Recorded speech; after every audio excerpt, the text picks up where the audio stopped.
ඒ නිසා ඔයාලගේ ජීවිතවල එක එක නස්පැත්ති විපැත්ති කරදර හිතාගෙන හිටපු නැති වින්නේහි ඒවා මේවා වෙන්න පුළුවන්.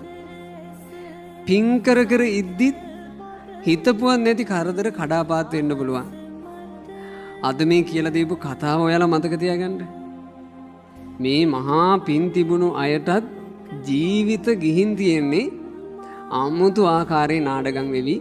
ඒ නිසා මම ජීවිතේ යන විදිහකින් ගියපු දෙයින් මම මගේ හිත ඇතුලේ උසස් හිතුවිලි තියාගෙන මම ඒ හිතුවිලි වලින් මගේ ජීවිතේ ලස්සනට හදා ගන්නවා. ඔයාලා එහෙම හිතන්න.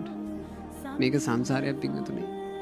අපි හිතන ක්‍රමයටම පතන ක්‍රමයටම කැමති වෙන ක්‍රමයටම ජීවිතේ හැමදේම වෙන්නේ. අපිට සංසාරයේ කර්මත් මේ ජීවිතේට කොච්චර බලපානවද? ඔව් ASCII ගුටි කාගෙන යනකොට පින්වතුල්ලා ඒ ගුටි ගැන හිතන්නවත් එපා. කන ගුටියට අමතරව ගුටි ගැන හිත හිත ඉන්න ගියොත් එහෙම ගුටි දෙකයි. ඒ නිසා එන ප්‍රශ්න ආපු දෙයින් පින්වතුල්ලා බුදු ගුණ හිත හිත බුදුරජාන් වහන්සේ ගැනම හිත පහදවන්න. දහම් ගුණ හිත හිත ධර්මයේ ගැනම හිත පහදවන්න. රහතන් වහන්සේලාගේ ගුණ හිත හිත සංඝයා ගැනම හිත පහදවන්න. මේ ලංකා භූමිය කියලා කියන පිංගුතුනේ අපගේ බුදුරජාණන් වහන්සේගේ ධාතුන් වහන්සේලා හැම තැනම වැඩ ඉන්න බුදුරජාණන් වහන්සේගේ ධර්මද්වීපයයි. මේ උතුම් පිම්බි මේ පුළුවන් තරම් ඔයාලා සෑයවල් වන්දනා කරගන්න. බෝධීන් වහන්සේලා වන්දනා කරගන්න.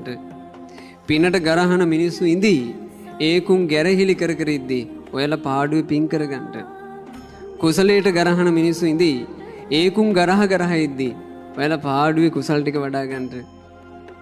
ධර්මයේ පටලාගෙන ඔව්ව ධර්මයේ නෙවෙයි මේකයි ධර්මයේ ඔව්ව පස්සේ විකෘති වෙච්චා කිය මහා විකාර කියවෙන ඇයෝ ඉඳී. ඒ බඳු මැද ඔයාලා පාඩුවේ ඔයාලට පුළුවන් මට්ටමින් සීල සමාධි ප්‍රඥා දියුණු කරගන්නට. කල්යාණ මිත්‍රයෙක් සත්පුරුෂයෙක් මුණ ගැහිච්ච මොහොතේ පිටුතුනේ තමන්ගේ ජීවිතේ ඒ ප්‍රශ්න ගොන්නෙන් මැද්දේ ලස්සනට හදාගන්න. අපිට පුළුවන් නේ බණපදයක් කියලා දෙන්න විතරයි. බුදුරජාන් වහන්සේ පවා කළේ මේ උතුම් සද්ධර්මයේ කියන එක පමණයි. තුම්මේ හිකිච්ඡං ආතප්පං. පින්වතුල්ලාම වීරිය කරන්න එපැයි. පින්වතුල්ලාම වීරිය කරන්න එපැයි. තම තමන් වීරිය කරන ප්‍රමාණයට තමයි තමන්ගේ යහපත